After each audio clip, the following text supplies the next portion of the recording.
Morning. Got everybody here a little early this morning. Everybody awake? Oh, yeah. I'm not. Retired folks ain't supposed to get up this early. Now, we're glad to have those that cared to join us at this early hour. So thank you for being here. It's the board's practice that prior to the commencement of our board meeting and before calling the meeting to order, that a prayer be given. The board member who delivers the prayer may make reference to his or her own religious faith, just as you might refer to yours when offering a prayer. We wish to emphasize, however, that members of all religious faiths are welcome, not only in these meetings, but in our community as well. The participation of all citizens in the process of self-government will help our Board of Supervisors to better serve the good people of Mecklenburg County. If you would join me in prayer, please. Heavenly Father, we thank you, Lord, for bringing us together as board members to conduct the business of our county.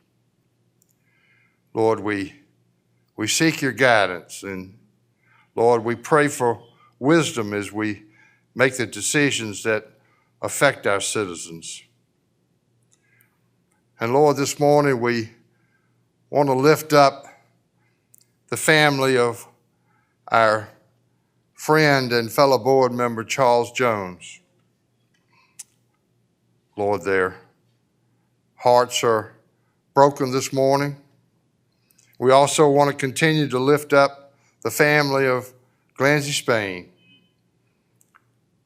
Lord, these are heavy hearts, and we just pray that you will comfort them as only you can. God, we seek your guidance now as we go forward. We thank you, Lord, for all the blessings you have bestowed upon this county. We thank you for our staff that works so diligently on a day-to-day basis. Lord, we are blessed. We are truly blessed. And for these blessings, we give you thanks. And we lift these prayers up to you, O Lord, in the name of our Lord and Savior, Jesus Christ. Amen. Amen.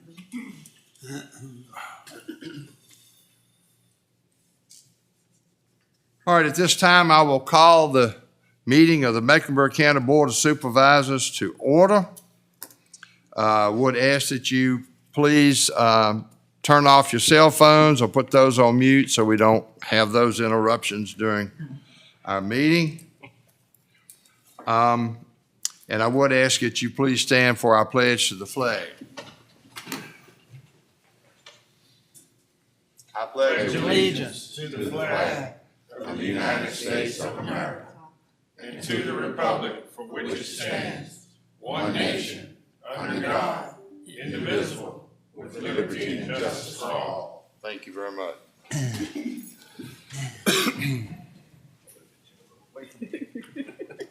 Mr. Brinkley's chair was low. The board, you have in your packet the minutes of the December the 12th meeting, and I want to thank Mr. Jennings for stepping up and conducting that meeting. He mentioned that I was a little under the weather. I was a whole lot under the weather. But thank you, Jim. I appreciate you stepping up like that. And so if you've had an opportunity to review those minutes, if there are no corrections, we need a motion to approve them. Mr. Chair, I so move. We have a motion to approve the minutes of December the 12th. All in favor say aye. Aye. Opposed? Thank you. And you have the agenda before you. I don't have any additions or deletions on that agenda. Anyone else have anything they wish to add or delete? If not, we need a motion to adopt the agenda as presented. So moved, Mr. Chairman. We have a motion to adopt the agenda as presented. All in favor say aye. Aye. Opposed? Thank you. At this time, this board is going to go into closed session for the purpose of interviewing candidates that have applied for a Board of Supervisors position to fill the open position in Election District 2. So I need a motion to go into closed session. So moved, Mr. Chairman. Motion to go into closed session. All in favor say aye. Aye. Opposed? All right, this board will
You get in?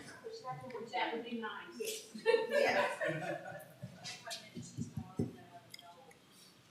Ooh, it's cold. Think she can't get through the door with a walker. That's the only bad thing about them doors. Is that them, son? Yes.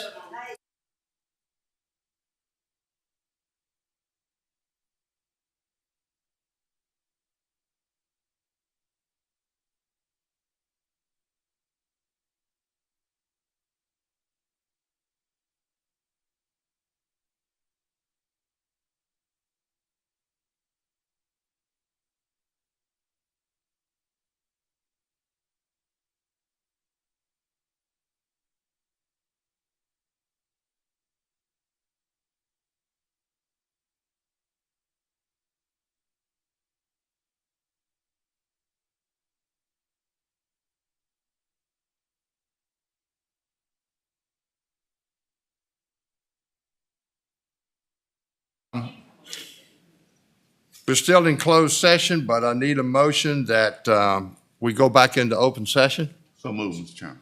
We have a motion to go back into open session. All in favor, say aye. Aye. Opposed? Okay, one moment, sir. It's certified. Okay, I forgot to print it. Okay, and we now need a motion to certify the closed session. Mr. Chair, I so move. Motion to certify closed session. All in favor, say aye. Opposed? Thank you. After discussion in closed session, we have come across some statutory issues, and I'm going to let Mr. Slayton, our attorney, explain what's going on here. Yes, sir. As you folks know, under Virginia law, you had 45 days from the date of Mr. Spain's death to make an appointment to fill his unexpired term. That has necessitated some legal work to determine what the board's rights and obligations are. I understand that there are two persons here who would like to be considered for appointment to fill Mr. Spain's unexpired term. And we'd like to explain to them where we stand and apologize for any inconvenience to them, but it will be minimal. The law requires that the new appointee reside in Election District 2. And Election District 2 is the election district that you approved last year and was pre-cleared by the Attorney General's office. Stated differently, if a person who wants to be considered for Election District 2 does not reside in the currently effective Election District 2, that person is not eligible for appointment. So with apologies to these folks, we need time to determine if their residences are in a new current ED2. If so, they're eligible and will be considered, just as we thought we would be doing this morning. If not, we'll have the courtesy of letting them know that although we very much appreciate their interest, they're not eligible for appointment. This board intends to adjourn this meeting today to the 17th of January at 5 p.m. in this room. And if my memory serves, I think that's a Tuesday. Meeting should be short. We would tell the candidates who are here today that in advance of that meeting, we will communicate with them whether they are eligible or not. If they are, that's great. We would ask that they come to the meeting again. If they're not, then we will express to them our appreciation for their interest in the position, but that unfortunately they cannot be appointed. So that is all by way of benefit to the public, but specifically for the benefit of whoever has come today to declare an interest in this position. There will be no appointment made to fill this vacancy by the board until the 17th of January, we hope. We'll see what happens then. 5 p.m. here in this room. All right, so gentlemen, I also would like to apologize on behalf of the board for not being able to go forward this morning with the consideration of your applications, but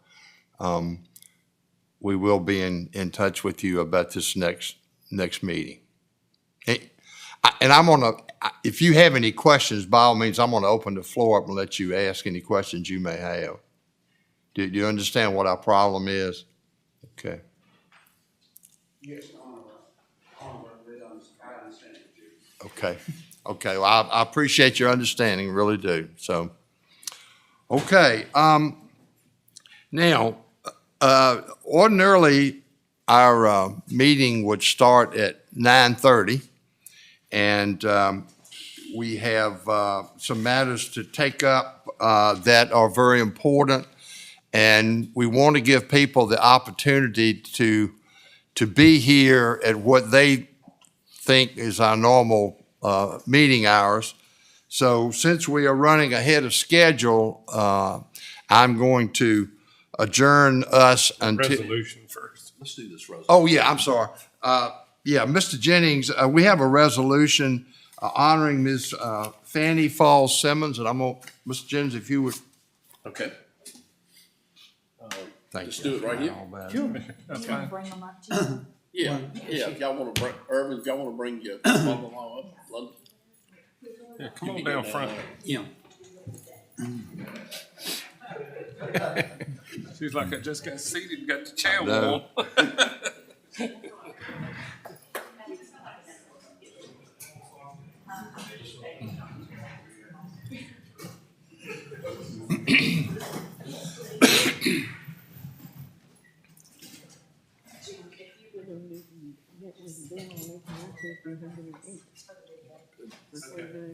That's amazing.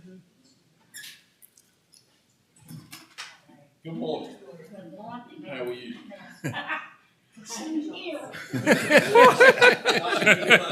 Wonderful. Oh, my God.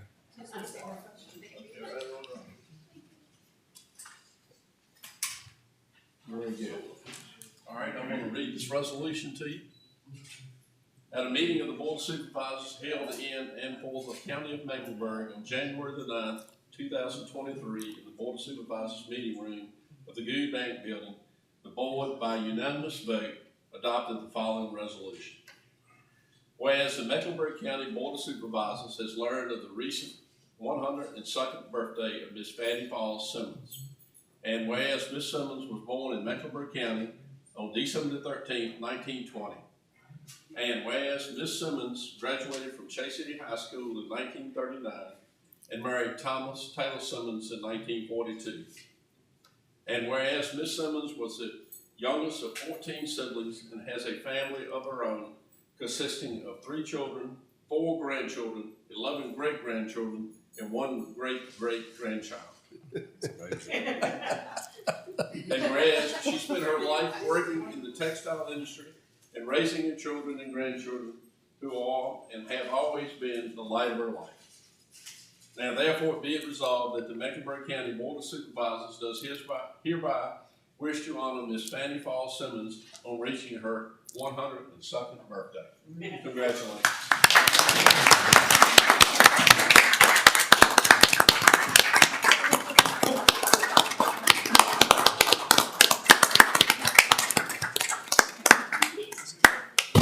You want to say a few words? First time. You won't be running over if she says a few words. That's a first. That's the first. Very good. Thank you. Congratulations. We want to thank the county administrator and his staff, and want to also thank the Honorable Board of Supervisors that bestowed this honor on her today. It's amazing. All right. Thank you. Okay? Congratulations. She's gonna pick a picture. She's gonna pick a Mr. Brankley, one of these days we'll be getting you up there to do that. I don't think that's gonna happen. I feel somewhat confident. We're gonna go and pick another. Just stand right here. Where do you want us to stand? Where do you want us to stand? Get Jim behind them.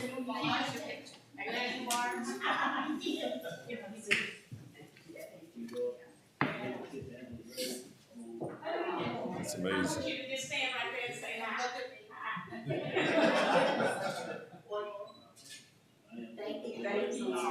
I always think when you see somebody, I on what they've seen through their life. Oh, yeah. No electricity. Oh, God. Farming. Glenn, the meeting now is just, the motion now is just to adjourn, not any time, date, or place. Happy birthday, maybe we'll see you Yeah, that's next right. year. Come again next year.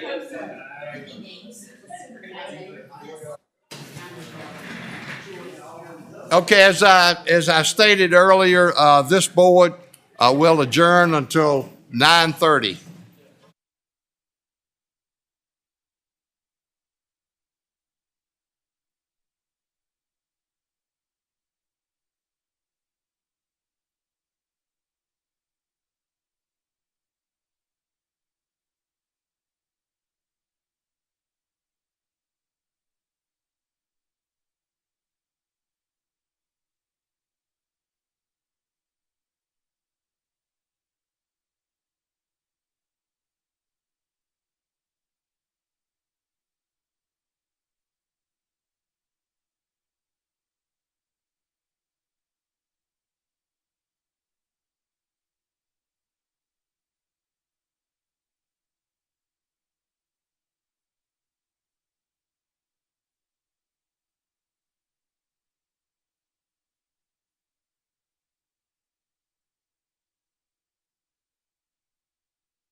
We will come back to order. I appreciate your patience, and our schedule this morning has been a little strange, to say the least, so your patience is much appreciated. This is our first meeting of the year, and traditionally it's our organizational meeting. So at this time, I'm going to turn the meeting over to Mr. Slayton. Yes, sir. The first order of business at the organizational meeting is the election of a chairman. And so it would be appropriate now to receive nominations for the position of chair for calendar year 2023 or until chair successor is elected. So the floor is now open for nominations. Slayton, I nominate Mr. Glenn Barber as chairman. All right, sir. Any other nominations? If not, I'll declare the nominations closed. All those in favor of Mr. Barber, please say aye. Aye. Opposed, no. Congratulations, Mr. Barber. I'm going to continue to get through that. Okay, the next would be nominations for the position of vice chair for the term of calendar year 2023 or until a new vice chair, a successor vice chair is elected, whichever comes last. I'd like to nominate Mr. Jim Jennings. Thank you. Any other nominations?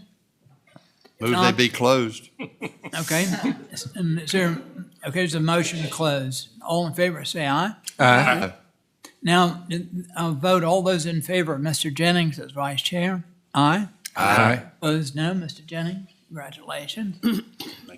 Third is a meeting, and I think in your agenda, there's a schedule of meetings for this year, which mirrors what you've done in the past, so it would be appropriate to provide that the meetings in calendar year 23 will be on the date shown in that document in your agenda packet. Is there a motion to that effect? So moved. Yeah. And there's been a motion. All those in favor say aye. Aye. Opposed, no. That's it. Thank you, Mr. Barber. Thank you.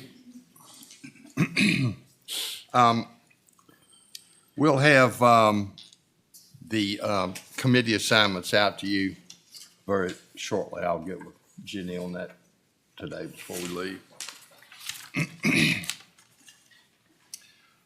Okay, moving on, we have Robin Jones with us this morning. She represents our audit firm, and she's here to give us a report on our prior year audit. Welcome, Robin.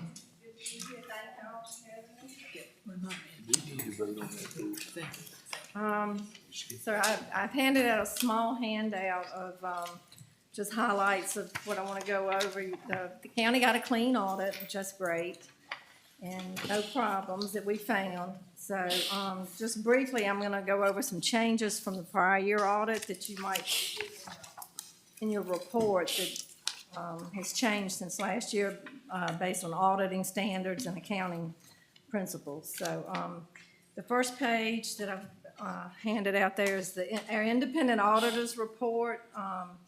It's in a little bit of a different order this year. It says the same things, but they've rearranged the paragraphs in it. So if you were to look at this compared to last year's, it's a slightly different, but it still states that the statements are prepared in accordance with generally accepted accounting principles, and they present fairly in all material respects the condition of the county. And we found no problems. We did, down in the bottom part, there is a change in an accounting principle called GASB, which stands for Governmental Auditing Standards Board. GASB statement number 87, dealing with leases, was implemented this year. It's been a standard that's been postponed, but it was finally implemented this year. And it takes a lot of calculations and a lot of, everybody had to get all the paperwork on all the leases that the county and the school board and IDA had, and get them all input into a software program and get them into the financial statements this year. Some extra work, but it's done and it's implemented. So, our auditor's report also says management's responsible for these financial statements. We audit the statements, but management is ultimately responsible for these financial statements. Going on to, Exhibit 1.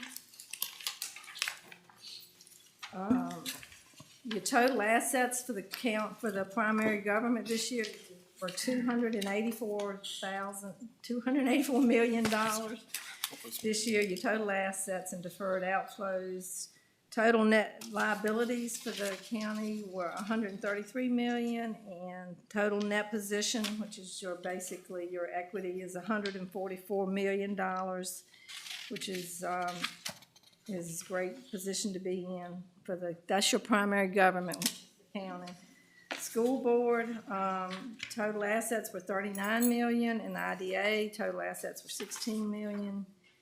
With the school board net position, that is showing a deficit due to the VRS retirement pension calculation that VRS requires us to put in here, which kind of throws the school board into a negative position, but that's just required. And then the IDA has $16 million in net position this year too.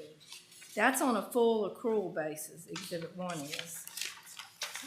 Going on to Exhibit 2, your total change in net position this year for the county was $20 million, up to the good. The school board increased their net position by $6 million, and the IDA had a reduction in their net position this year that had to do with paying back the tobacco commission. I think it had to do with all the sale of some land and stuff. Exhibit 3, total assets. You can see those all the way across for all your major funds that the county has. So just the governmental funds alone have $88 million in total assets with a fund balance of $80 million. And Exhibit 3 is on what we call a modified accrual basis. It's predominantly a cash basis statement versus Exhibit 1, which was full accrual basis. So this is basically what y'all see on a month-to-month basis. So fund balance was strong, in a strong position of $80 million for all the governmental funds this year.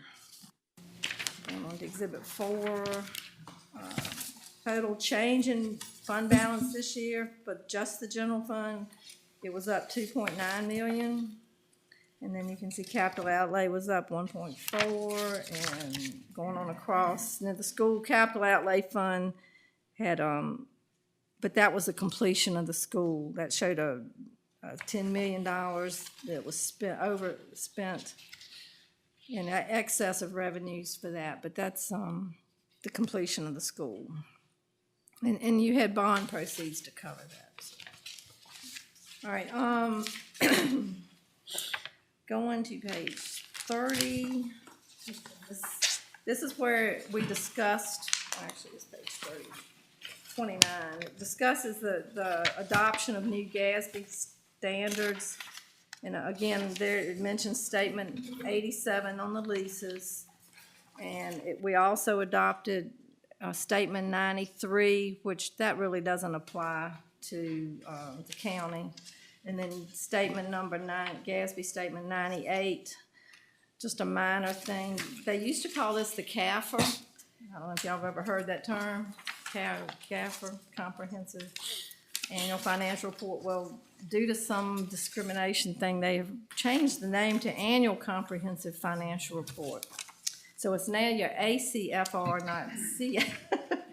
It's just a slight change, but it was something to do with something in Africa or in South America or somewhere. Anyway, they changed that.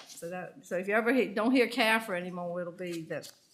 Whatever that is, ACFR. So that was a new auditing standard, GASB standard.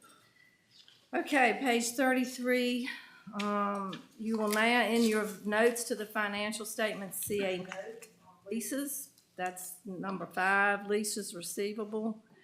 The IDA has multiple leases where they've leased land. And we had to book those now as a receivable. They weren't on the books previously on a modified accrual basis. They weren't. Y'all used to just report the income from the leases. Now you have to book them as a receivable. And So that's what that's all about. And then if you go on to the next page, 36, note 10, right to use leased assets. This is similar to a fixed asset. I mean, you book it as an asset and you take the amortization off of it, but these are just leased assets. And based on the definition of the lease, you have to look at the lease terms. So you do set them up as an asset, you amortize them over the life of the lease, and you have to actually book them in the financial statements. So that's what that note is about. And the school board and the county both had some of those that we had to book. All right, and 39 is just a summary of your debt. If you want to look at all the debt now that's outstanding for the county. And it's a schedule of last year's debt and had increased or decreased over the year. For the school board and the IDA as well. The IDA now owes no money. Due to the sale of the land and stuff, they paid all the notes off, so the IDA now has zero debt. Page 4, another note for the lease standard. This new is note 13. You have to kind of summarize the leases and the terms of the leases. And you have to book what's called a lease liability. So if you've committed to a lease over 5 years, now you've got to book that as a liability. So that's on page 41. It shows the activity for the leases for the county and the school board. And on page 43, we have to compute the legal debt margin every year, and you're good to go. It's a percentage of your assessed taxed real estate, and so you've still got a lot of legal debt margin left. You haven't overdone that. Page 89, if you want to look at your budget to actual numbers, starts on page 89. That's the budgetary comparison schedule. I'll show you, and then on page 119, the smaller funds, what we don't consider major funds based on the dollar amount of activity in a fund.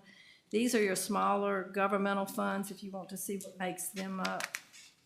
And you just carry that number to the main financial statements in the front of the audit.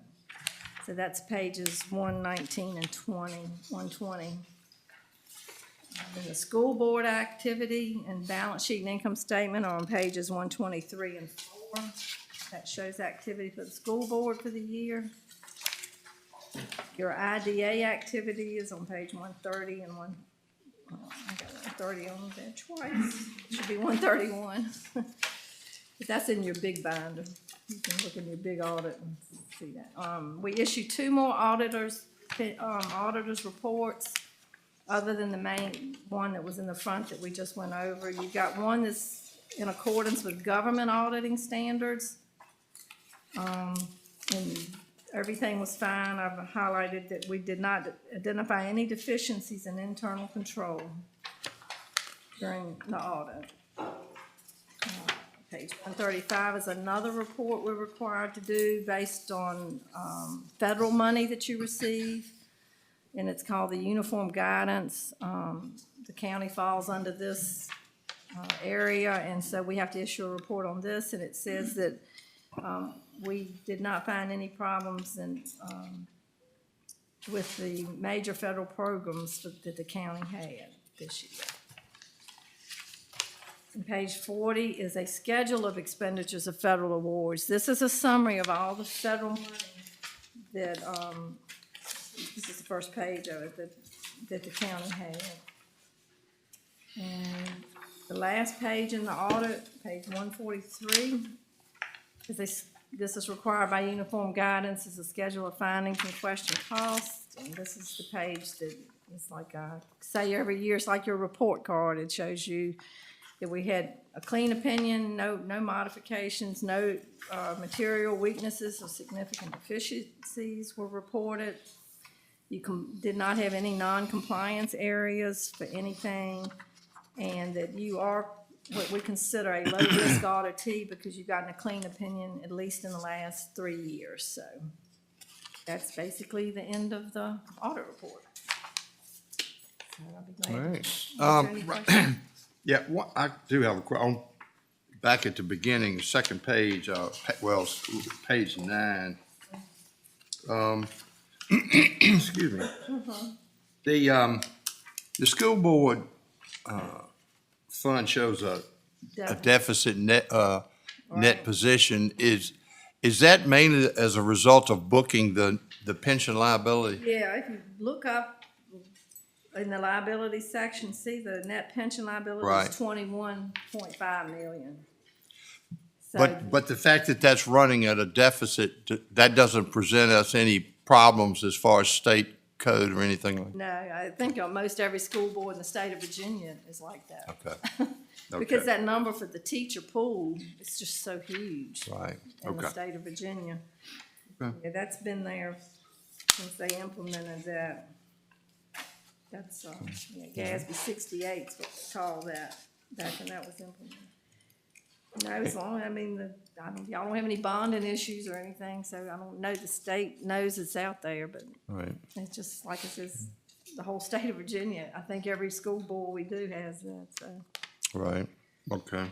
Anyone else have any questions of Rob?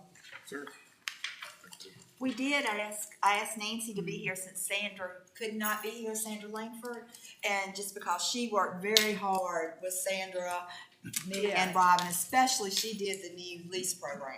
Right, I felt really Great bad. job. I basically handed it to her right. and walked on, and she Yeah, did. everybody she did worked a really hard great at it. job, yeah, I appreciate all the cooperation gave us and the Okay. good record, the clean records that we have to audit are good. Excellent, It's, just- that it doesn't just come gets as a more- surprise to me. It just gets me more complicated every year. Just Yeah, throw more stuff at. I can at, see that. Everybody to do, and Okay. that's the way it is. All right, Robin, thank you very much.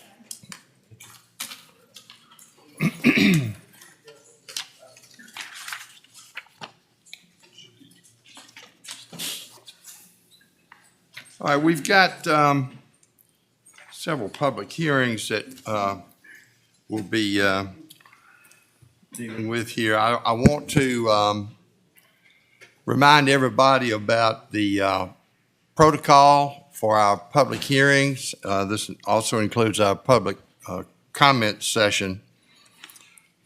Each speaker will be given 3 minutes.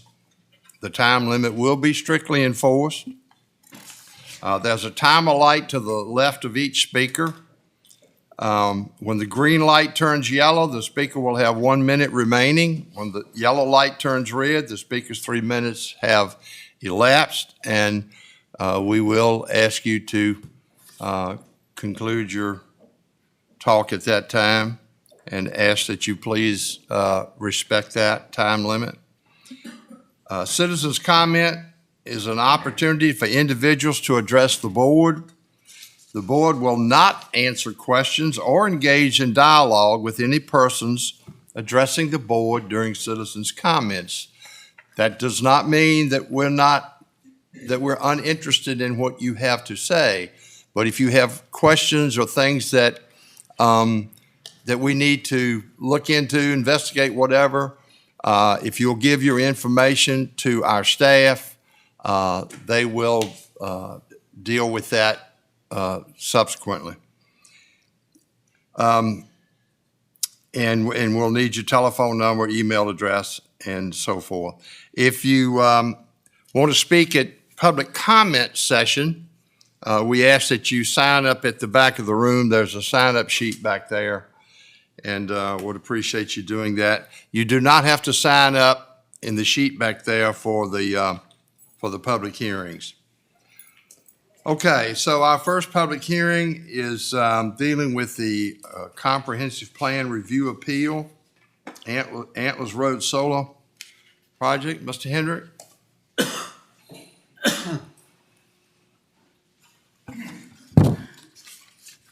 Antlers Road LLC, RWE Renewables America LLC, submitted an application to the Planning Commission for comp plan review for a 489.04 acre solar facility out of 1,009 acres, which would have been a 90 megawatt solar facility. The planning commission heard the public hearing, heard the comments, and denied the application. REW Renewables America LLC has appealed the application before the board. Okay. All right, anybody got any questions, Mr. Hendrick, about this matter? All right, anyone representing the RWE Renewables that wishes to speak at this time before we go to public hearing? Yes, good morning. Good morning. Mr. Chairman, congratulations, Thank and you. members of the board. My name is Ann Neal Cosby, and I'm a land use attorney with Wire Gill, and I'm here today representing Antlers Road Solar LLC and RWE in this appeal. I know that this board is familiar with the 2232 process. I know that you've actually had these types of appeals before you, so I'll try to limit the legalese. I do think we've got closer to 30 minutes as the applicant, but I will try not to take nearly that long. But I do want to hit some of the key points of our appeal. And but first of all, give you a little bit of background on this project, because I know that this is the first time the board has really gotten information about the Antlers Road project. So what I'd like to do is just give a little bit of background, not too technical, but about the project itself, because it is very different than the types of projects that the board has been seeing in the past, the projects that have been related or have been located up near Chase City. And this one is in a completely different area of the county. So the density requirements and some of the impacts are will be different. And so we think that, you really need to understand a little bit more about this project at the very beginning. And then I'd just like to touch on a little bit about the Planning Commission's determination, because we did have a full hearing, and I know you'll probably hear a lot of the comments from residents that spoke at that Planning Commission, and we're very respectful of their positions and of the Planning Commission. But really the crux of the matter before you today is, at the end of the day, the Planning Commission denied the 2232 on 2 points. And those are in the letter from Mr. Hendricks to the applicant, and they're attached to our petition. And the 2 points were the removal of 489 agricultural acres from the county, and then also the location of Mines Creek on the property. And so those were the Planning Commission's only 2 criteria for denying our application. And so the petition before you is really whether that was appropriate and for the Planning Commission to make that determination based on the county's comprehensive plan. And we would submit to you that those are not really appropriate criteria for the comp plan, and frankly, all of the other projects in the northern part of the county around Chase City have similar types of impacts. And we just believe that all these projects, I know the county's grappling with how to treat utility scale solar, but at the end of the day, that they should be treated in the same way with the same, consideration. So we'll touch on that. And then also finally, we're asking that the board determine that that this project be found substantially in accord with the comp plan as as the other projects have been found. And so I'll go through some of those criteria as well. And again, I'll try not to take, the full amount of time, but I did want to give the board just a full understanding of what's before you today, because we understand it is very important. It's important for the county, for the residents, obviously for the applicant. So I have a PowerPoint that I'd like to go through. And so I'll try to, Now, how long do you think your presentation will take? 10, 15 minutes? 10 minutes. 10 minutes? That works for me. Okay. So 10 minutes it is. Thank you, Mr. Chairman. This is a proposed 90 megawatt solar project. You can see, we'll get in a little bit closer, but that's the project area, a little over 1,000 acres. You can see it's west of Antlers Road, south of 58, and centrally located in the in the southern part of the county. It would span 6 parcels that are owned by the same company, and right now all of that acreage is being used for timber. So it's not agricultural, it's not agricultural land, it's not located in an agriculture area. This part is timber. The development area of the 1,000 acres would be limited to 489 acres. The remaining 520 acres would be managed for commercial timber. So only less than half would actually be in the project site. Of that 489 acres, only 330 would actually be under panel. So the remainder would be for other facilities and for stormwater, but not the panels themselves. At the end of the project's life, the land would be converted back for commercial timber or for agriculture if that were the desired use. Again, this is where this project is located in comparison to the other projects that the board and the county have considered. So well south of the projects that have been approved, and also the 2 Seven Bridges in Finneywood that have recently received 2232. They haven't obviously received their special exception permits yet, but as far as the 2232 process, so those projects have all received 2232 approval. Some, after the Planning Commission being overruled by the board, but at the end of the day, similar projects to the north of the county, same impacts to the southern end of the county, but you can see, sort of very isolated and on its own. Here's another just graphic showing it's more than a mile from the Boynton town limits. You can see the location of the transmission line and generally the surrounding area, with the reserves of timber. We are aware there are residents in the area, and we are respectful of their positions. This is a graphic showing that the panels and most facilities would be at least 750 feet from all of the residents. You can see the panels have been located on the western side of the property, and so there are significant green spaces to the east and also to the south, so significant buffers between the residents and the primary project space here, so very limited impacts to the surrounding area. The history of the case: Antlers Road Solar filed a 2232 application in November. Of course, the Code of Virginia requires that the Planning Commission must find that a project is a public utility facility, including utility scale solar, that the general location or approximate location or character must be substantially in accord with the comprehensive plan. And as I said, I know that this board is very familiar with this process. The hearing here was held on December 1st. There were residents who spoke about the location of the project and expressed concerns. And after the public hearing was closed, the commission did deny the application for those two reasons. And again, because the solar facility would be removing the 489 acres of prime agricultural property, and the location of Mines Creek is on the south, runs along the southern border of that lower quadrant there. Mines Creek runs along that southern border, which leads to Allen Creek, and then Allen Creek leads to the Roanoke River. We have filed this appeal, and as I said, we believe that the Planning Commission's action was in error because both of those findings we don't believe are substantiated by the evidence that was before the Planning Commission or what's in the application, and also because the solar project, like the others before it, is substantially in accord with the comprehensive plan.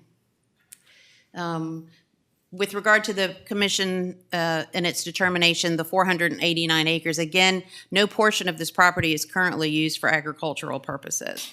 And so timber and ag are treated differently. The entire property is used for timbering. The remaining 520 acres of the 1,000 acres that's being leased will be conserved for management of commercial timber. So in other words, for the life of this project, in fact, 500 acres, will be used continuously for timbering. So that will ensure at least 500 acres, will be continually used for timber as it has been. So again, only, that 330 acres is under panels. So I would suggest to you that those acreage numbers are similar to, the Finneywood project, the Seven Bridges project, Grasshopper, Otter Creek, and Bluestone. So, you know, the same type, maybe not some of the smaller projects, but certainly the larger projects have essentially have land disturbance that would impact that same level of acreage. So, you know, we don't believe that it's appropriate for the Planning Commission or the county to treat one project differently than another project on those grounds. If it's consistent with the comprehensive plan for those projects, why would it not also be consistent with the comprehensive plan, again, on those grounds? So we do believe that, that the Planning Commission erred in that respect. Secondly, the presence of Mines Creek on the property in and of itself doesn't make the solar project inconsistent with the plan. There's nothing in the plan that says solar projects can't be located, you know, adjacent to water bodies, just the mere presence of that. And so I think that, again, looking at other projects that have been found to be consistent with the comprehensive plan, again, the projects to the north are, you know, adjacent to the Meharon River. And so while that has certainly been a topic of discussion at the Planning Commission and at the board level, and the applicants I know have, you know, had to come and explain how those projects will protect the Meharon River. Again, the same treatment should be offered to this applicant. And I would suggest to you that, you know, having Mines Creek running along that then flows into Allen Creek, which then flows into the Roanoke River, is even sort of a longer stretch for a water body and for potential water quality impacts than maybe another project that's closer to, you know, a greater water body. So again, we are again, just wanting to be treated the same and to recognize the difference between the Meharon and Mines Creek, and why should this application be treated differently. As all of these applications will have to meet state erosion and sediment control measures and stormwater, I think this board knows that under the current administration, the director of DEQ has issued guidance that stormwater management will be even more stringently regulated than it has been in the past. So concerns about water quantity and water quality really are under the state's control. And so the concern that any runoff would impact the Roanoke River is questionable. So we do believe that the board should overrule the Planning Commission. Those two findings, those were their only findings, and we think that they don't apply in this case and we're being treated differently. I would say that the solar project is otherwise substantially in accord with the comprehensive plan. The solar siting guidelines have the requirement that they be located near brownfields or in existing industrial. Not a lot of brownfields in the county, but it is within a mile of Microsoft. It's near timbering operations. It's next to transmission lines. We've talked a little bit about the minimizing impacts to prime farmland. This is similar to the other projects that have been found to be consistent, and it's the project now, the land now isn't being used for timber, and it can return to timber. So we believe that criteria has been met. It's not within a mile of the town of Boynton. It's outside of the viewshed of any scenic cultural resources. Again, it's not near any residences. There are 750 feet. There's a minimum 150-foot setback from all project boundaries and a 100-foot buffer that will be imposed. The project is less than 500 acres, and it's clearly not within 2 miles of another approved site. So I know that has been a problem in the past. So clearly we meet every single one of the solar criteria on its face. The goals of the comprehensive plan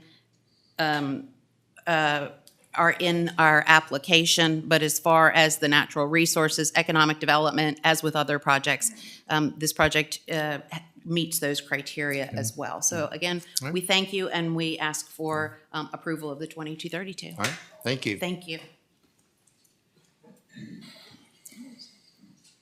All right, at this time, we will open the public hearing to consider this comprehensive plan review appeal. Anyone wishing to speak to this matter? Mr. Barber, I did take names just because there were so many speakers, just to keep the confusion down. You what? I did take names. Oh, you took. Jean Coleman. Okay. And let's not forget about the 3 minutes, okay?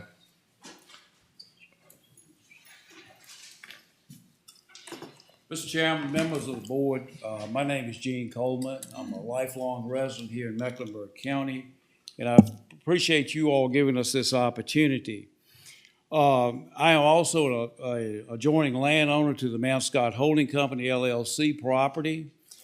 And thank you again for giving us this opportunity to express the opposition to rezoning of the 489.04 acres of over 1,200 acres owned by Mount Scott. This property is located a little over a mile from this location. It is one of the largest timber tracts in the area, excluding property owned by the Corps of Engineers. It is known to the locals as the Big Woods of the Gold Mine Tract. I am strongly opposed to this rezoning request for a number of reasons. First, flowing through Mount Scott's property are three creeks, namely Mine Creek, Coleman Creek, and Allens Creek.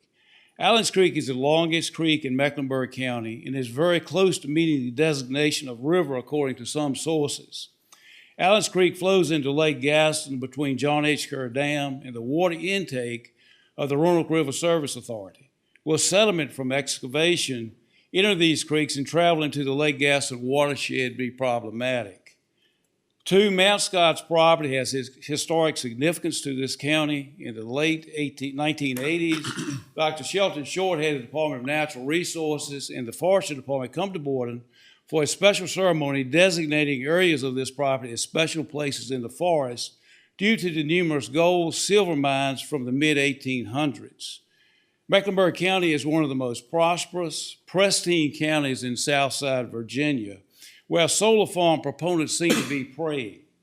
We are prosperous for many reasons due to good governance, economic development, two beautiful lakes, and a tranquil, beautiful countryside. Our recreation and tourism opportunities are growing in leaps and bounds. Because of these positive characteristics of the county, we are having many people moving in, causing a housing boom and an escalation in our real estate values. Consequently, the tax base for this county has drastically increased in the last 5 years. Four, we do not need solar farms in this county to hurt all the positive things we have going on, leading to a bright future for us.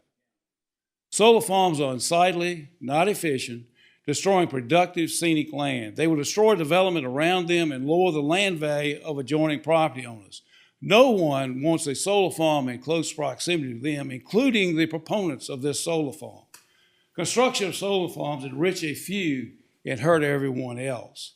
The landowner is an Oregon-based company. The parent company of the developer is a German company. All are LLCs to limit their liabilities. Their interest in Mecklenburg County is solely a personal financial one. Getting this zoning request approved, sell the property and solar farm, and move on. The people in this room are the citizens of this county. They have a vested interest in the long-term health of it. Most of them plan to live out their lives here. I'll have to interrupt you, Mr. Coleman. Your time was up. And make this county a better place for their children and grandchildren to live. Thank you. Thank you very much. Next, we have Pete Hancock.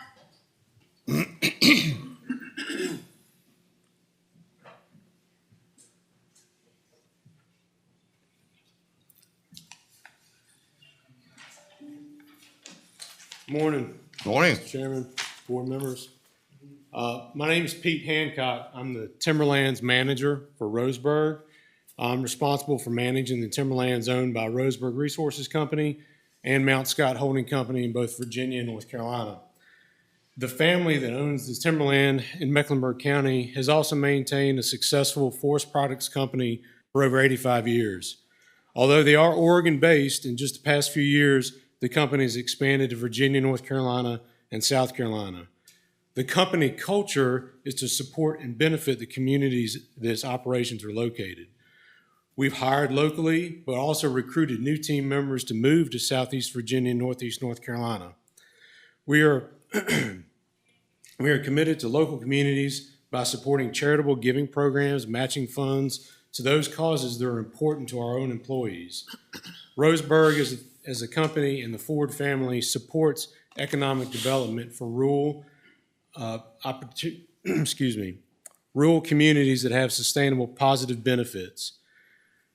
Recently, soon after acquiring land in Mecklenburg County, the family welcomed the opportunity to work with county planning to expand the industrial park here in Boynton. More recently, we've worked with Dominion Power for easement across this subject property to further initiatives for the betterment of Mecklenburg County. Specifically today, for the matter before the board, I'm here as a representative of a Mecklenburg County landowner, plain and simple. A landowner very much like the farming families and other families that have timberland in the county. I do have a distinct privilege of being born and raised in Mecklenburg County. My career moved me to North Carolina, but I uniquely understand the history of economic development and implications of land use change in this local community. I commend the county leadership and the Planning Commission so far on developing detailed guidelines for solar projects that address the concerns of county citizens. The current planning constraints are thorough, logical, and more suitable for all stakeholders than some I've seen and witnessed in the state. One of Roseburg's core values is driven to win. We are driven to do our very best to achieve company goals, and that involves working with people that are dependable and seek the same level of success. We get inquiries every week from solar developers from all across the nation. We feel, from our working relationship with RWE, that they are the more reputable and reliable project managers in the arena of solar development. By our account, RWE seems to embrace the provisions of the long-term comprehensive plan for the county and seeks to comply with those specifications in a straightforward, honest manner. From my perspective, RWE has for years now sought to be a partner with Mecklenburg County and have their project match the expectations of the county leadership and comply with the county's long-term comprehensive plan. Mount Scott Holding Company is in favor of this appeal for Antlers Road. Okay. Thank you for your opportunity. Thank you. Next we have Dave Wilden.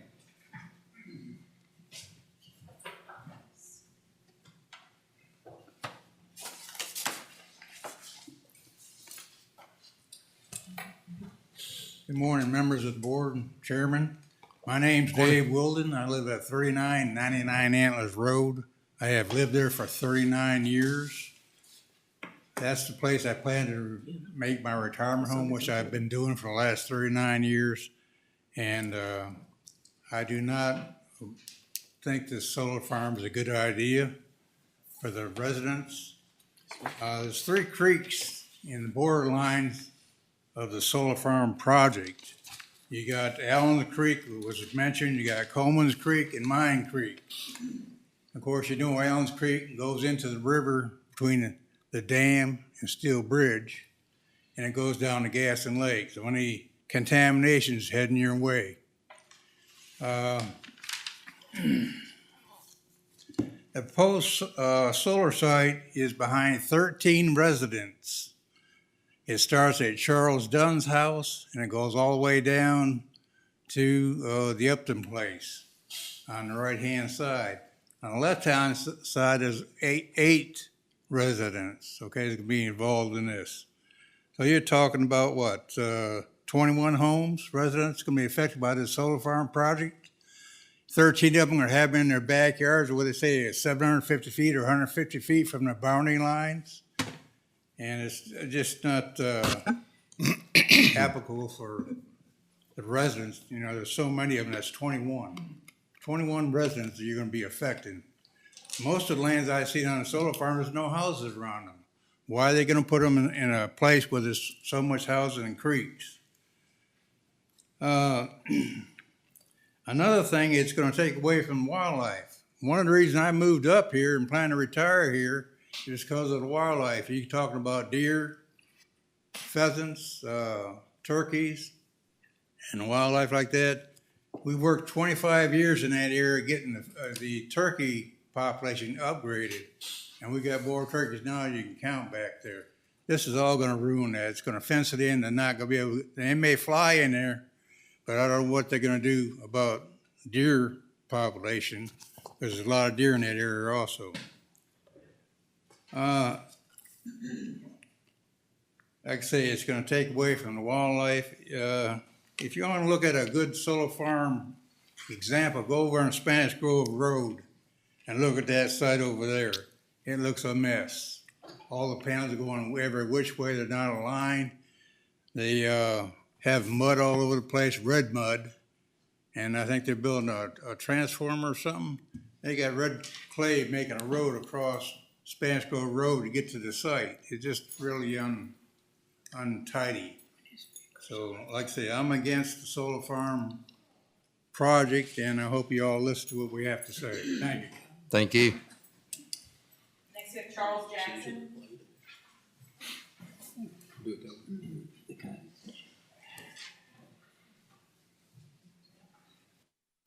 Morning, Mr. Chairman. Board Good morning. members. I don't usually speak about anything. I just heard about it this morning.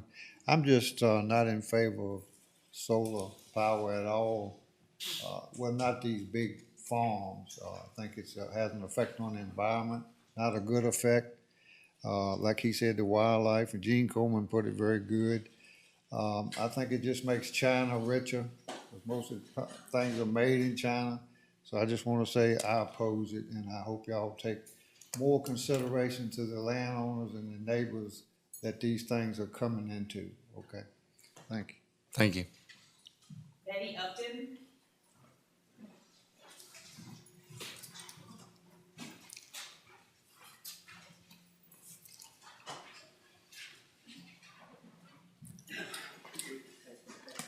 Good morning, Mr. Chairman and the Morning. board. My name is Betty Upton, and I have had the privilege of being born and raised in Mecklenburg County. I live at 2336 Antlers Road.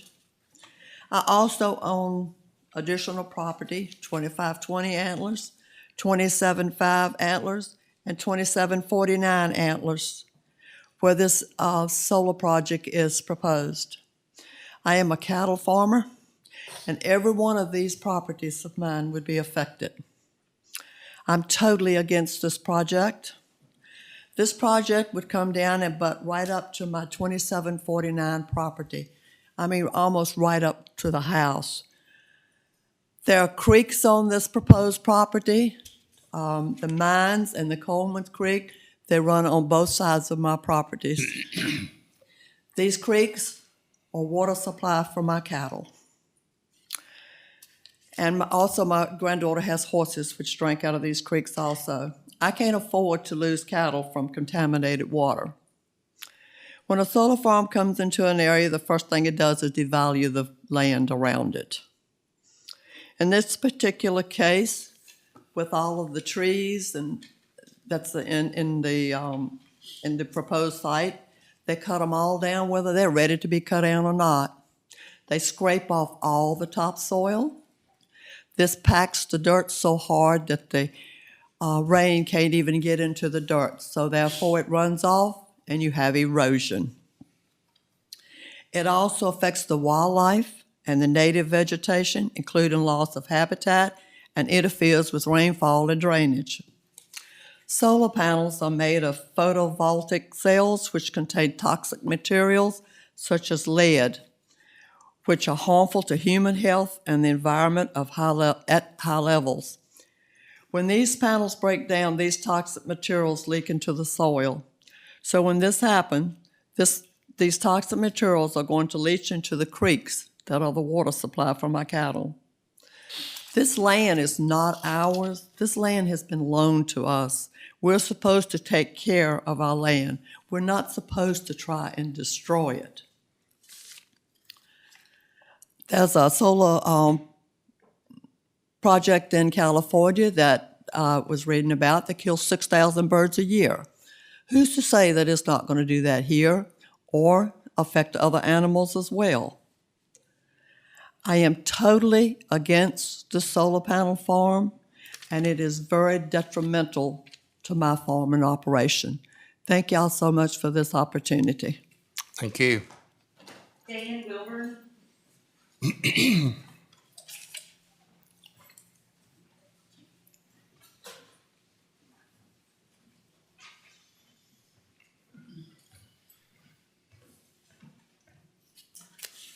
Good morning, board.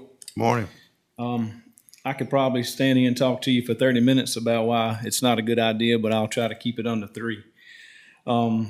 First of all, I think the Planning Commission was spot on with their recommendations, because the reasons that that they gave were legitimate reasons.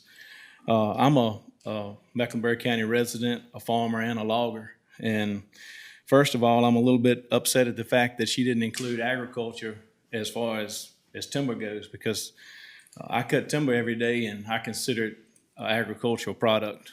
We plant trees back where we cut timber, and you take the trees off of this 400 and some acres and there won't be a tree on it for the next 40 years. That in itself has a lot to do with our environment and ecosystem and the wildlife and all the things that have been mentioned here. Being a logger, we have to deal with water quality every day, and you deal with water quality on a site this big with construction and these creeks and streams that are flowing into the lake that we all enjoy on the weekends. There's no way this is going to be constructed without affecting the water quality. And as a logger, we leave 50-foot boundaries on creeks and streams and protect them. And this process, in this construction of this project, that won't happen. So I think the Planning Commission was spot on, and I'd appreciate y'all's time and consideration in denying this appeal. Thank you. Thank you. Patricia Pearson.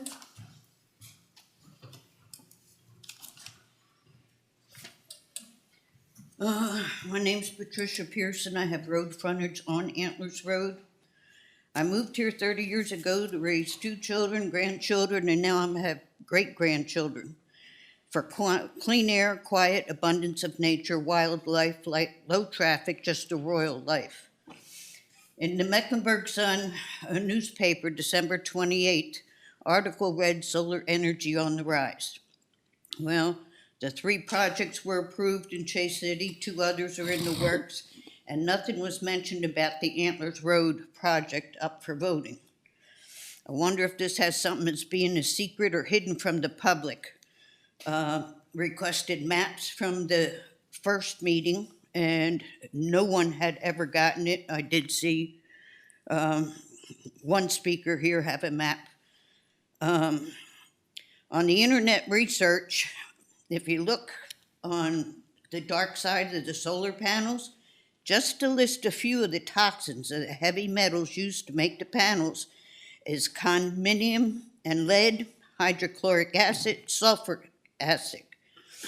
The strain on the local waters and soil resources over the lakes and streams that makes this county beautiful. Destruction of the wildlife, displacement, and at this current time, there are several dead birds and cats that the parks are dealing with within the last 3 weeks, I'd say, that I had heard about this from somebody who works the area, and they have no knowledge of what is causing their deaths. So, not to mention the decrease in the property values that I have put up for my family or helped with my family. Summary, all negative aspects, in my opinion, outweigh this project. It should prosper with the growth of families and memories, all the wildlife your eyes can take in for the life that God gives you, trees, farms, tourism, and it's going well that way. I don't see that destroying 500 acres at a time is even worth the consideration. Please vote no on this application. And as for Miss Ann, who the attorney referred to the residents respectfully, it wasn't respectfully done if they couldn't open with that line of beginning when this project was applied for initially. That information should have been put up front before she came here today on the second hearing. Thank you. Thank you. Mike Crutchfield.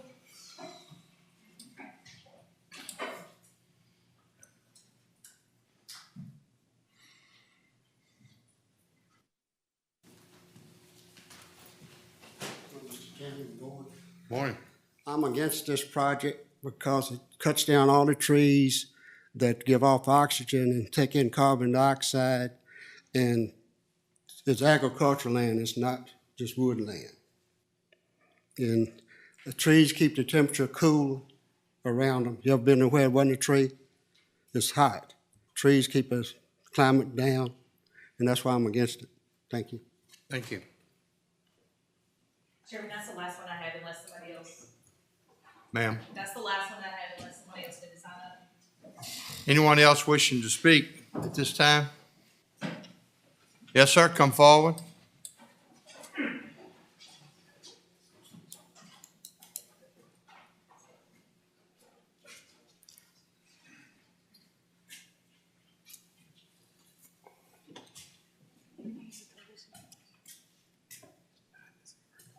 Good morning, board.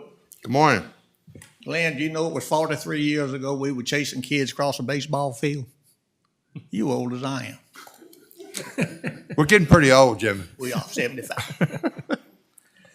I have heard the arguments about the solar thing. I heard arguments when Microsoft come in. So why don't we take the solar panels and put them on top of Microsoft's building? We can have two things on one project. That might work. Wouldn't mess up nothing. They already got it messed up. Wildlife, I dearly love and I've cherished it all my life. I see change. As I look around, a lot of you ain't gonna have to worry about it. Your kids will. And I'd like to see that there's gonna be something for the youth coming along behind me. Jenny, I'm not going too long, am I? She'll jump on me. No, I'll jump on you. Hey, I can handle you. She jumped on me and threatened to kill me. You board members should take that into account because I complained about a junkyard. And that's another thing. Wait. You're getting off subject now. I'm getting back on it now. All right, well, quickly. If you want to put solar panels in Union Level, I got some land I'll give you. There ain't nothing over there but junkyards now, no way. And they're not worried about the environment over there now. I find that to be very concerning. And I like to walk around knowing that I'm safe in this county. People tell you what roads you can ride on. You know, All right, we need to stay on the topic, Jimmy, please. Okay, we're talking about this particular solar application. We need to stay on that topic. just remember what I told you. I respect the feelings from both sides. I really do. And I'm gonna let y'all decide it because Glenn, you and I ain't gonna have to worry about it a long time. You know. I hope I got a while. I do too. My brother was 95, but I don't think I'm gonna make that. Well, I thank you for your time, and like I said, it's a lot going on in this county, and not just these solar panel things. So, just wake up. Thank you. Okay. Thank you. Anyone else wish to speak at this time on this topic? All right, seeing no one, I'm going to declare this public hearing to be closed. Board members? Mr. Chairman, I do want to make some corrections. The state of Virginia recognizes timber and forest land as an agricultural commodity. It's a $21 billion industry, and it's the third leading employer of agriculture in the state of Virginia. So I did want to make that correction. And while I've got the floor, I will make a motion to uphold the recommendation by the Planning Commission.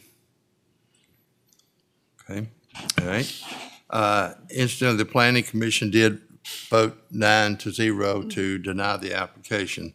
So we have a motion to uphold the Planning Commission's recommendation. Any discussion on that motion?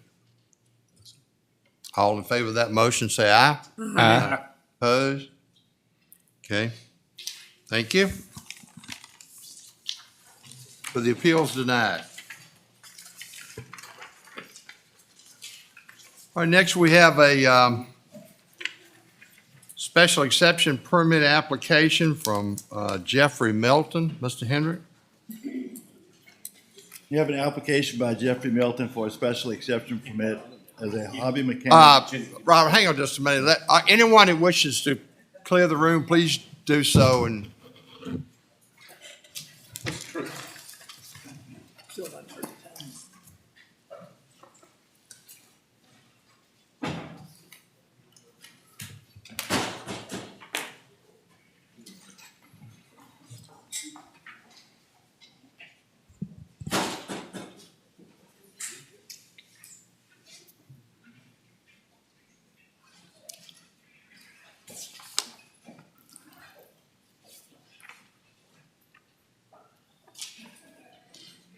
Okay, Mr. Henning, proceed. You have an application by Jeffrey Melton for a special exception as a hobby mechanic to repair vehicles in his garage in the evenings and on weekends. The property is located on the south side of Highway 668, Dry Creek Road, approximately 1 mile west of his intersection with Highway 664, Union Level Road. Selection District 6, County of Mecklenburg, reference deed book LR-19-371 and wheel book, excuse me, B&P 47-797. Okay, thank you. Anyone here representing Mr. Melton wishes to speak before we go to public hearing? All right, if not, we will open the public hearing to consider this special exception permit. The information you just heard read. Anyone wishing to speak to this matter, please come forward at this time. All right, seeing no one, declare the public hearing to be closed. What's the pleasure of the board? Mr. Chairman, I would like to make a motion that we receive the special exception permit. Okay. Approved. Okay. Yes. We have a motion to approve the special exception permit, and I believe it was approved by the Planning Commission 8-0. Is that right? Yes, sir. Yeah, yes, sir. Okay. So, any discussion on the motion? All in favor of the motion, say aye. Aye. Opposed? Thank you. So the special exception permit is approved. All right, next we have a public hearing on the proposed abandonment of Route 9437 Buckhorn School Bus Loop. Mr. Scott Chalk, are you handling that? I sure can. This is a pretty administrative matter. Obviously, Buckhorn School no longer exists. We have to turn all of that back to the Commonwealth in terms of getting rid of, the Commonwealth gets, dismisses school bus routes when schools are no longer operating, and then we have to turn the route back into the Commonwealth. So this is a request from VDOT to get rid of the route and designation for that area and to turn it back in. Okay. All right.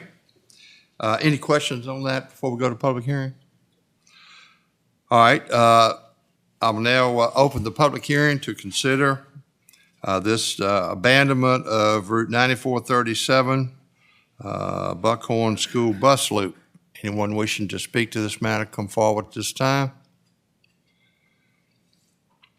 All right, seeing no one, declare the public hearing to be closed. We do need to adopt a resolution considering the abandonment. Do I have a motion? So moved, Mr. Chairman.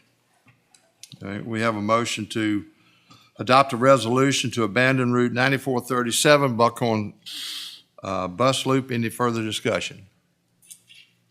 All in favor of the motion, say aye. Aye. Opposed? Thank you. And staff will draft that resolution and get it. The resolution was in your packet previously, so. Yeah, it is in here. You're right. I'm sorry. I read it. Yeah. Okay. All right. Thank you. All right. This time we come to public comments session. Thank you. Appreciate it, Mr. Chairman and supervisors. My name's Rick Carroll. I've been with the South Hill Food Pantry for well into 25, 30 years, but I've been the treasurer for the last 14 years. The purpose of my presentation today is the fact that Mr. Tom Tanner made us aware of some monies that were available to help food boxes, food pantries, and we took advantage of that. So my records indicate that we had almost 16 reimbursements from the county, and it totaled nearly 78% of our total expenditures for the year, the rest made up with private donations. As the treasurer, I also send out the thank you notes, and I've sent one or two here, and I think I sent one or two to the social services. I noticed 3 people signed those checks. My whole purpose for being here today is to just thank you for that, those monies that went to the bread box, which has been in service nearly 30 years. So I wanted to do that, and real quickly, we served over 1,157 families last year. We had purchases of about 28,830 pounds of food, $52,976. So I don't know when this money may dry up, but it was a very robust year for our bread box. And we have a new president, Amber Thomas, and she's doing a great job just really moving food and meeting the needs of many families. So rather than me continuing to write thank you notes, I thought this is an unprecedented year for us. I thought I would come and tell you personally, thank you that you've approved those funds, or the role that you have played in approving them. So I'm grateful for that. I've been the treasurer, like I said, for about 14 years, and this kind of money coming in has really put us on solid ground and will carry us well into 2023. And anyways, I'm here to thank you for that. So Okay. that's it. And That's would what I just have. Also like to say, thank you for the job that y'all do. Absolutely. Y'all are out here dealing with citizens that are in need every day, and hope we can help you in any way we can, but thank you for all y'all do. Thank you. Yeah. That's all I got. Thank you. Rick Appreciate is it very much. Rick is a dedicated volunteer in many things. I know that personally. Well, it's so good to see the county embrace this ministry, because it's people that do need food, and with the COVID and all the things that hit last year. So I Right. appreciate your time and thank you All for right. it. Thanks, Rick. Anyone else? Anyone else, Jenny? Okay. All right. Kevin, we have Kevin Smith here with VDOT update. Morning, Mr. Chairman. Morning. Y'all should have got our monthly report in y'all's board packages. Pretty much just wintertime maintenance on our roads, on our dirt roads, cutting bushes, patching potholes and stuff. I do have an update for you on the Route 92 bridge project over Butchers Creek. Phase 1 is wrapping up. Inspection is scheduled this week for Phase 1.